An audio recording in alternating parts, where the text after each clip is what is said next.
Hello everybody, welcome to another episode of Erickson TV. Curtis here with Lauren. Hello Lauren. Hey Curtis, hey everybody. Hey Lauren, I found a recent article discussing the makeup of, it's called Where's the Money Coming From? And they're talking about the makeup of all U.S. retirement plan assets. Okay.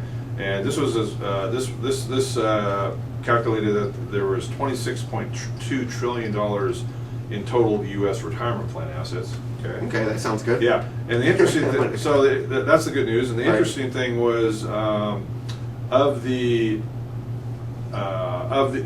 total balance, approximately 67% were privately held type of investments. So what I mean by that, they're either private pensions, private IRAs, or private defined contribution type plans, Okay. 401ks. All right. And the remaining 20% was state and local government funds.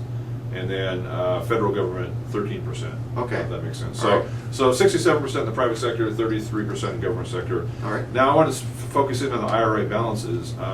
This was maybe a little bit more alarming. Right. First of all, the percentage that of people that contributed to their IRA in 2013 was only 13.8% of this whole study. And I'm assuming that they're only counting people that were eligible to retire, so they were already retired. The average, so this doesn't sound as bad, but the average account balance was $120,000. That's okay. Yeah. But the median account balance was only $32,000. Yeah, I saw that coming. And the average contribution was $4,145 per year. So just can you kind of explain what the median versus the average might mean? Yeah, median means half the people had less than that and half had more than that. The average is you just take everything together and average it. So when the difference is that great, what that means is you have a small number of people with very large balances. Right. And you have a whole lot of people with very, very small balances. That's not good then. Yeah, that's not good. Okay. Yeah, I mean, I think it's probably pretty clear if the median account balance was $32,000, that's not going to last a long time for retirement. Okay. So I guess how can we do better?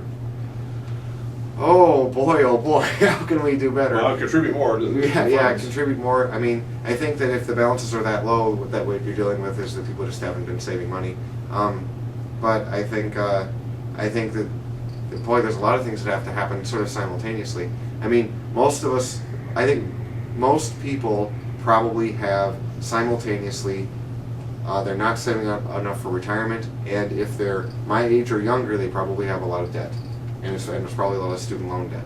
So you got to kind of do two things at once, and it's hard to do both of those things at once.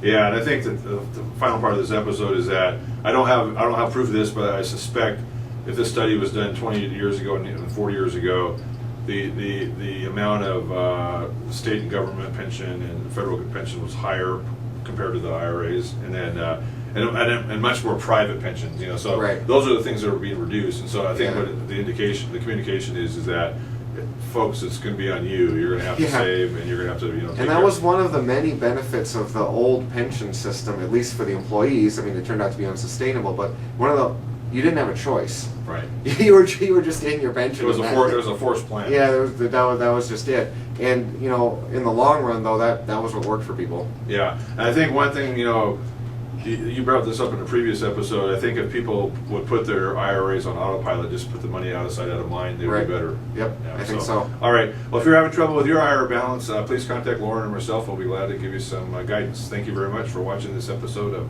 Erickson TV. Bye now. See you next time.